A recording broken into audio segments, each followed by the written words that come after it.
আজকের সকাল বোধহয় অন্যান্য দিনের সকালের থেকে একটু অন্যরকম। গুড মর্নিং বলাতে কোথাও না কোথাও আমার মধ্যেও কিন্তু সেই উচ্ছ্বাস আসছে কারণ দীর্ঘ ৮ মাসের অপেক্ষার অবসান।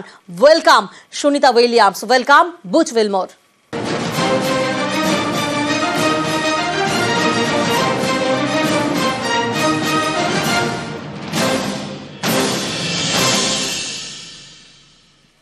দিনের পর দিন, মাসের পর মাস সেই লড়াইটা চলেছিল, সেই কঠিন লড়াইটা ছিল মহাকাশের। আমরা জানি গত বছর জুন মাসে মহাকাশে পাড়ি দেন, শুধুমাত্র ৮ দিনের সফর ছিল, কিন্তু সেই সফরটা ৮ দিন নয়, সেই সফরটা কেটেছে মাসের পর মাস।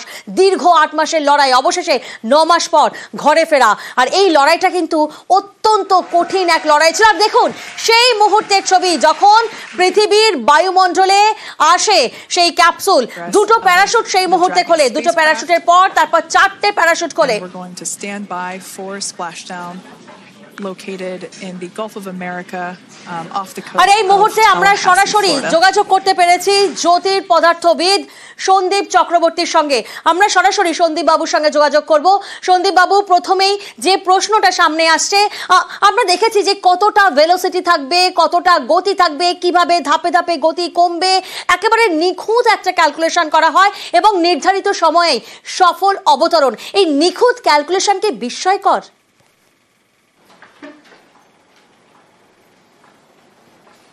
না, বিজ্ঞানের যুগে অবশ্যই এটা বিস্ময়কর নয়, কিন্তু যখন হাইড্রোডাইনামিক্স যাকে বলে, যে বায়ুমণ্ডলের যে বিজ্ঞানটা, সেটা কিন্তু এতখানি অ্যাকিউরেট আগে ছিল না। তার কারণ আপনি জানেন যে আমরা ক্লাইমেট কিংবা ওয়েদার প্যাটার্ন এখন ঠিক মতো করে প্রেডিক্ট করতে পারি না। কখন বৃষ্টি আসবে, কখন আসবে না, কখন ঝড় আসবে, এক্সাক্ট টাইম করতে পারি না। কিন্তু এই বায়ুমণ্ডলের মধ্য দিয়ে একটা যন্ত্র নামছে, সেটা কতখানি সেই বায়ুমণ্ডলের ধাক্কার জন্য তার স্পিড কতখানি এফেক্টেড হচ্ছে, কত বড় প্যারাশুট দিলে তার স্পিড কতখানি হয়, এই সায়েন্সটা এত অ্যাকিউরেট হয়ে গেছে। এবং এটা মেনলি হয় যেটাকে বলি আমরা উইন্ড টানেল। ল্যাবরেটরির মধ্যেই একটা ওই যন্ত্রের একটা কপি তৈরি করে ঝড়ের গতিতে বাতাস তার মধ্যে পাঠিয়ে তার সমস্ত ড্র্যাগ, তার কতখানি বাতাসের সঙ্গে তার ঘর্ষণ, সমস্ত এত সুন্দরভাবে অ্যাকিউরেটলি স্টাডি করা হয়েছে যে ওরা এক্স্যাক্টলি জানে কটার সময়তে এসে পড়বে, উইদিন সেকেন্ডস অফ অ্যাকিউরেসি। ফলে এই সাবজেক্টটা প্রচুর ডেভেলপ করেছে এবং এই সাবজেক্টটা পার্টিকুলারলি প্রচন্ড কাজে লাগবে। আপনারা জানেন যে এর আগে বৃহস্পতিতেও যখন যান পাঠানো হয়েছিল, বৃহস্পতি অ্যাটমসফিয়ারের মধ্য দিয়ে যখন যানটা নামছিল প্যারাশুটে করে, সেখানে কিন্তু অ্যাবসলিউটলি আপনাদের নাম্বারগুলো জানা ছিল। এই যে আজকের যা অভিজ্ঞতা হলো, অ্যাকিউরেসি মঙ্গল গ্রহ পরে কাজে লাগবে। এবং মঙ্গলের কেসটা একটু আলাদা, সেখানে ডেন্সিটি খুবই কম, নেভার দিলে সেখানেও প্যারাশুটে করে নামবে, অনেক বড় প্যারাশুট দিতে হবে। ফলে এই সায়েন্সটাকে মানুষকে অ্যাকিউরেট করতেই হবে। ফলে এখানে একটা আলাদা এমফাসিস দেওয়া হয়েছে যে এই সাবজেক্টটা, যেটাকে আমরা বলি যে হাইড্রোডাইনামিক ড্র্যাগ মানে কি, মনে করুন আপনি একটা রোগা একজনকে জলের মধ্য দিয়ে দৌড় করাচ্ছেন, সে যত তাড়াতাড়ি জলের মধ্যে দৌড়তে পারবে, একজন মোটা একজন মানুষ সে কিন্তু অত তাড়াতাড়ি দৌড়তে পারবে না। যে কারণে নৌকোর সামনের দিকটা সুচলে রাখা হয়, যাতে সুচল দিকটা জলের মধ্যে তাড়াতাড়ি যেতে পারে। এটাকে বলে ড্র্যাগ ফোর্স।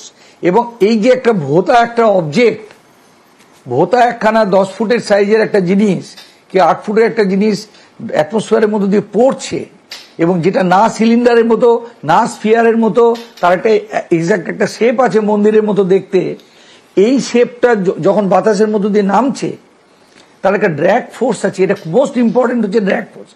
বাতাসের সঙ্গে কতখানি সে বাতাসটাকে কতখানি বাধা দিচ্ছে পড়তে, এই ড্র্যাগ ফোর্সটার কোএফিসিয়েন্ট জানাটা হচ্ছে মোস্ট অ্যাকিউরেট। এবং এখানে যা বোঝা যাচ্ছে, স্পেসএক্স এর যে সুপার কম্পিউটার আছে, তারা অ্যাবসলিউট অ্যাকিউরেসিতে ড্র্যাগ ফোর্স মাপতে পেরেছে এই পার্টিকুলার স্পেস যানের জন্য। আপনি যখনই যানটা পাল্টে দেবেন, একটা সিলিন্ডার কিংবা স্ফিয়ার করে দেবেন, এই নাম্বার কিন্তু পাল্টে যাবে। ফলে এবং প্যারাশুটের সাইজ চুজ করা, আপনি দেখবেন যে প্রথম প্যারাশুট দুটো আমি বলেছিলাম কালকেই, আগে ড্রোপ প্যারাশুট ছাড়া হবে, যারা ওকে ব্রেক কষবে, ভেলোসিটি নামিয়ে দেওয়ার পরে তবে কেবলমাত্র অরিজিনাল প্যারাশুটকে দেওয়া হলো, এবং সেটা 4 মিটার পার সেকেন্ডে এসে ল্যান্ড করলো। ফলে এই যে প্রত্যেকটা প্যারাশুটের সাইজ এক্স্যাক্টলি কত হবে, দেখুন ড্রোপ প্যারাশুটের সাইজগুলো ছোট, কারণ যেখানে খুলেছে সেখানে বাতাসের ডেন্সিটি কম, কিন্তু বাতাসটাকে ধরে রাখতে পারে। সাইজগুলো একটু আলাদা, অন্যরকম দেখতে।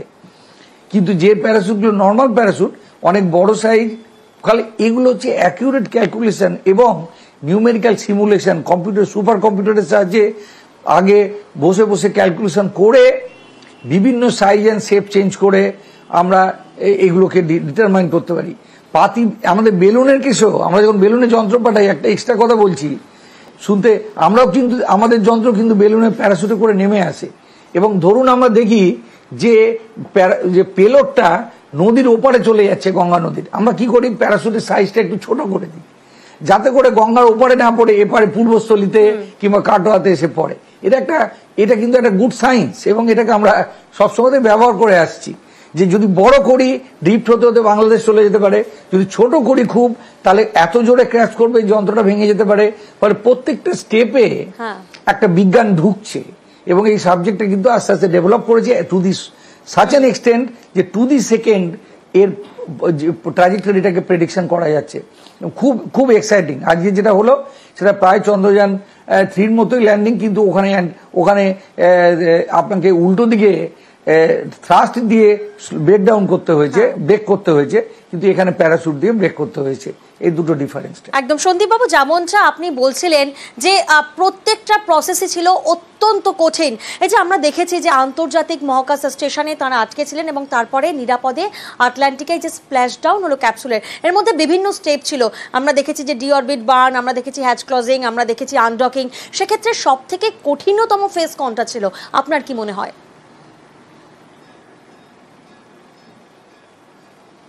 দেখুন, প্রথম কথা আমি অবজেক্ট করছি যে ওরা আটকে ছিল কথাটাকে, কারণ ওরা কিন্তু বৈজ্ঞানিক, তাদের একটা সবচেয়ে বেস্ট পসিবল ল্যাবরেটরি দেওয়া হয়েছিল এবং তারা সেখানে খুব আনন্দের সঙ্গে কাজ করেছে। যদি মনে হচ্ছে ওরা প্রিজনার টাইপের, কে একজন সিকিমে কেউ যদি ঘুরতে যায়, ধস পড়েছে, পর্যটক আটকে গেছে, সেটা একরকম জিনিস। কিন্তু এখানে যেখানে ইন্টেনশন ছিল যে বোয়িং স্টারলাইনারটাকে আমরা সার্টিফাই করি যাতে নাসার একটা অল্টারনেট একটা যন্ত্র হয় সেখানে ক্রু নিয়ে যাওয়ার জন্য, এটা নাসাও চাইছিল যেন বোয়িং পাস করে, সুনিতা উইলিয়ামসও চাইছিল যাতে পাস করে, কিন্তু করেনি। ফলে এটা একটা মানে অনভিপ্রেতভাবে তাদেরকে এক্সট্রা টাইম থাকতে হয়েছে। কিন্তু এটাকে আমরা আটকে থাকা বলবো না, কারণ প্রত্যেকটা প্রসেসেরই আপনি দেখুন একটা জিনিসকে নিয়ে যেতে এবং ফেরত আসতে প্রচুর টাকা খরচ, প্লাস যদি নিয়ে যায় তাহলে সেইটা প্রথমে নাসা ভেবেছিল 4 জনকে নিয়ে পাঠাবে, তার জন্য কন্ট্রাক্ট হয়েছিল স্পেস এক্সের সঙ্গে। পরে দেখা গেল সুনিতা উইলিয়ামস নামতে পারলো না, সেই কন্ট্রাক্ট ভঙ্গ করে 4 জনের মধ্যে 2 জন স্পেস অ্যাস্ট্রোনটকে বলা হলো তোমরা যেতে পারবে না, চেয়ার দুটো ফাঁকা করো, এই দুটো চেয়ারে করে সুনিতা উইলিয়ামসরা আসবে। সেখানে তাদের সঙ্গে কন্ট্রাক্ট ভঙ্গ হলো। ফলে এই যে প্রসেসগুলো আছে এগুলো কিন্তু আপনাকে দেখতে হবে যে এগুলো অত সহজ প্রসেস না যে একদিন কিংবা 2 দিনে সলভ হবে। ফলে এটা আমার মনে হয় যে ওনারা ছিলেন এবং প্রচুর বিজ্ঞান চর্চা করেছেন, যেগুলো ভবিষ্যতে আমাদের প্রচুর কাজে লাগবে স্পেস এক্সপ্লোরেশনে। এবার প্রশ্ন হচ্ছে এর মধ্যে সবচেয়ে কঠিন অংশ কোনটা। প্রথম কথা হচ্ছে ওদের যা রুল বুকে যেভাবে লেখা আছে, যদি আপনি রুল বুকটা ফলো করেন, একটা নাসাতে যখন যে কোনো জিনিস স্টেপ নেওয়া হয় একটা বিশাল মিটিং হয়, প্রতিদিনই 2-3 বার করে মিটিং হয়। আচ্ছা, এই মিটিংটায় ওরা এক্স্যাক্টলি জানে একটা রুল বুক ফর্ম করতে হবে। আপনি যেমন দেখুন যখন আনডকটা হয়েছে, যেমন করে মহারাজের কাছ থেকে কেউ যদি চলে যায়, মহারাজের দিকে মুখ করে ধীরে ধীরে স্যালাম ঠুকতে ঠুকতে চলে যায়, কিন্তু আস্তে আস্তে যায়, বেয়াদপের মতো জোরে যায় না। আপনি দেখবেন আনডকের সময়তেও সম্ভ্রমের সঙ্গে 4 ইঞ্চি পার সেকেন্ডে ধীরে ধীরে ধীরে ধীরে সে চলে গেল কয়েক কিলোমিটার উঁচুতে। কেন জোরে গেল না এত পাওয়ার থাকা সত্ত্বেও? কেননা একটা এক্সক্লুশন জোন আছে। কারণ ও যদি জোরে যেতে চায় তাহলে এখানে ওখানে ধাক্কা মেরে দিতে পারে। পার্কিং লটে যেভাবে লেখা থাকে যে এই পার্কিং লটে কিন্তু আপনি 5 কিলোমিটার পার আওয়ারের বেশি চালাতে পারবেন না, এখানেও তাই। কিন্তু এটা প্রসেসটা কি ছিল, যদি কোনোভাবে ভেলোসিটি হাই নিয়ে যেত, সোলার প্যানেলে ধাক্কা লাগতো, হতে পারতো, যদি মানে রুল বুক না ফলো করতো। এবার এই এক্সক্লুশন জোনটাকে বেরিয়ে যাওয়ার পর থেকে কিন্তু রুটিন ইন দি সেন্স সবচেয়ে বিপজ্জনক পোর্শনটা ছিল। আপনি জানেন যে 3টে, আমি দেখছিলাম অলমোস্ট লাইভ, 3টে থেকে 3:10 সময়, বোধহয় 3:12 নাগাদ ওদের সঙ্গে কমিউনিকেশন আবার রিএস্টাবলিশ হলো। ফলে এই যে 6 মিনিট 7 মিনিট ধরে যে কমিউনিকেশন বন্ধ ছিল, সেইটা হচ্ছে মোস্ট উদ্বেগের টাইমটা, যেখানে আপনি হ্যালো হ্যালো করে যাচ্ছেন, অথচ কারো রেসপন্স পাচ্ছেন না। সেখানে প্লাজমা যেটা দেখা যাচ্ছে, এমনকি আমেরিকার যে প্লেনটা আছে, যুদ্ধ জাহাজ, যুদ্ধ এরোপ্লেন, সেখান থেকে ফটো তুলে দেখা যাচ্ছে যে তাদের গা থেকে আগুনের গোলার মতো একটা ল্যাজের মতো বেরোচ্ছে, তার মধ্যে 4টে মানুষ বসে আছে, ভাবতেও ভয় লাগে। ফলে ন্যাচারালি ওটা একটা ডেঞ্জারাস ছিল যে এই যন্ত্রটাকে ডিসিডিকেট করে যাবে আমাদের কল্পনা চাওলার যন্ত্রের মতো। কাজে ওইটা ছিল, মনে করুন 6 মিনিটের সবচেয়ে টেররাইজড অবস্থাতে ছিল মানুষ, যে এই 6 মিনিট কেটে যাওয়ার পরে বাকি যেটা হয়েছে অলমোস্ট রুটিন। প্রথমে ড্রোগ সবসময়তেই এসে তাকে ব্রেক চেপে তারপরে নর্মাল প্যারাসুট খোলে, যাতে করে ল্যান্ডিংটা। এবার কোন হাইটে প্যারাসুটটা খুলবে নির্ভর করে কত বড় প্যারাসুট দেওয়া হয়েছে। যদি আপনি 10-11 কিলোমিটার উঁচুতে ছাড়ার কথা ছিল, কিন্তু এটা খুলেছে খুব কাছে, মাত্র বোধহয় 3-4 কিলোমিটারের মধ্যেই প্যারাসুট, কি 6 কিলোমিটারের সময় প্যারাসুটটা খুলেছে এবং 4 মিটার পার সেকেন্ডে এসে ল্যান্ড করেছে, একদম বাইসাইকেলের স্পিডে এসে ল্যান্ড করেছে বা স্প্ল্যাশ করেছে। এর মধ্যে এগুলো হচ্ছে গিয়ে কোনো রকম টেনশনের ব্যাপার নেই, আবহাওয়া অ্যাবসলিউটলি পরিষ্কার। যেখানে ল্যান্ড করা ছিল আর তালহাসের ঠিক পাশেই ল্যান্ড করেছে। 22 থেকে 25 কিলোমিটার আপনি দেখতে পাচ্ছেন, একদম মানে আকাশ পরিষ্কার। ফলে এর থেকে বেটার কন্ডিশন থাকতে পারে না ফ্লোরিডার উপকূলে যেভাবে। ফলে আমার মতে ওই যে 6 মিনিট ছিল সেটাই সবচেয়ে ডেঞ্জারাস। এর আগে যে একটা ডিঅরবিট বার্ন যেটা হয়েছে, সার্ভিস মডিউল যখন ওকে ছেড়ে দিয়ে চলে গেল, সেপারেট হয়ে গেল 100 কিলোমিটারের কাছাকাছি এসে, সেই সময়তে আরেকটা ডেঞ্জারাস ব্যাপার হতে পারত যে এক্স্যাক্টলি হয়তো সেম ট্রাজেক্টরিতে ঠেলা হলো না, যে যাতে করে ও গিয়ে এক্স্যাক্টলি তালহাসির ওখানে গিয়ে পড়ে, যদি ওখানে ভুল হতো। কিন্তু এটা টোটালি অটোনোমাস এবং প্রোগ্রামড। অ্যাঙ্গেলটা আপনি জানেন যে আজকাল যদি কোনো তারার দিকে কোনো একটা টেলিস্কোপ পয়েন্ট করে, 0.001 সেকেন্ড অ্যাকিউরেসিতে পয়েন্ট করতে পারে। অর্থাৎ আপনি যদি 10 কিলোমিটার দূরে একটা হেডলাইট, একটা গাড়ির হেডলাইট থাকে, সামনে দিয়ে যদি একটা মশা চলে যায়, সেই মশাটাকেও টার্গেট করে টেলিস্কোপ তাকিয়ে থাকতে পারে। এত অ্যাকিউরেট হয়ে গেছে যে প্রোগ্রামিংটা এবং সায়েন্সটা। ফলে এইখানে অটোনোমাস প্রোগ্রামে ভুল হওয়ার কোনো চান্স নেই। এটা একটা ম্যাচিওর সায়েন্স, গত 70 বছর ধরে ম্যাচিউরিটি এসেছে। ফলে এটা রুটিন। যেটা হবে এখন মঙ্গলে, আমরা যখন নামতে যাবো মাস 2 ধরে যাক এলন মাস্ক বলেছে 2030-এর মধ্যে মঙ্গল নামবে, সেটা আমাদের কাছে একটা বিশাল এক্সাইটমেন্ট হবে। যে এইটা আপনাকে দেখতে হবে, 2 ধরনের সায়েন্স চলছে। এই যেটা সায়েন্স যেটা দেখালেন, এটা সারা প্রত্যেকটা মানুষের এক্সাইটমেন্ট আছে। একটা রাস্তার দোকানে পর্যন্ত যে আলোচনা হবে যে হ্যাঁ সুনিতা উইলিয়ামস ফিরে এসছে, স্বস্তির নিঃশ্বাস। এবং আমরা সবসময় ব্যবহার করে এসেছি যেন অ্যাবান্ডান্ট কিংবা ফ্রাস্ট্রেটেড কিংবা স্ট্রান্ডেড, এই ধরনের কথাগুলো ইংরেজি কথা, সেগুলো কোনো না কোনো কারণে কাজে লাগে। কিন্তু আমার মনে হয় যে আমার কখনো মনে হয়নি ওনাদেরকে দেখে যে ওনারা নিজেরা মনে করছেন ওনারা স্ট্রান্ডেড। ওনারা খুব আনন্দের সঙ্গে কাটিয়েছেন, ওনারা ক্রিসমাস পালন করেছেন এবং প্রত্যেকটা এক্সপেরিমেন্ট করেছেন টাইমলি। হ্যাঁ, কাজী ন্যাচারালি ওনারা সুস্থভাবে প্রচন্ড অ্যাকমপ্লিশ করে তারা ফিরে এসেছেন। হ্যাঁ, ফলে আমার মনে হয় এটা পুরো ট্রিপটা আলটিমেটলি সব ভালো যার শেষ ভালো। এবং টুডে আজকে আমরা দেখতে পাচ্ছি যে সুনিতা উইলিয়ামস প্রচন্ড অভিজ্ঞতা, এবং এই যে অভিজ্ঞতা উনি ফিরলেন শুধুমাত্র মেডিকেল সায়েন্সের জন্য না, যে মাইক্রোগ্র্যাভিটিতে আমাদের দেহে কিসের প্রভাব পড়ে সেটা তো হবেই, কিন্তু ট্রাম্প থেকে শুরু করে এলন মাস্ক পর্যন্ত তাকে এক্সট্রাক্ট করবে তার সমস্ত ইনফরমেশন এবং তার এই সমস্ত অভিজ্ঞতা।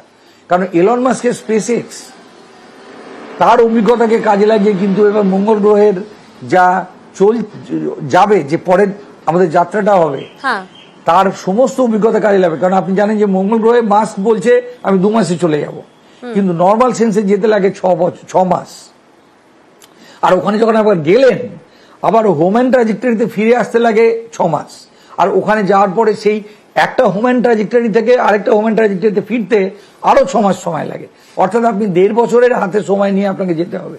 ফলে এই যে 9 মাস ধরে উনি ছিলেন, 9.5 মাস, এটা একটা বিশাল কাজে লাগবে। এবং উনি ওনার কিউমুলেটিভ জানেন যে 607 দিন উনি মহাকাশে ছিলেন, total second highest in entire human history. ফলে ওনার অভিজ্ঞতা প্রচন্ড কাজে লাগবে। এবং আমি শিওর যে যদি এলন মাস্ক বলে ভলান্টিয়ার করতে, এবং এই সুনিতা উইলিয়ামস বলবে আমি যেতে চাই মঙ্গলে, কারণ ফুলি স্পিরিটেড, টোটাল ম্যাচিওর এবং completely confident of what is Singh. এই টাইপের মানুষ, 5খানা মানুষ সাবজেক্টটাকে পুরো পাল্টে দিতে পারে।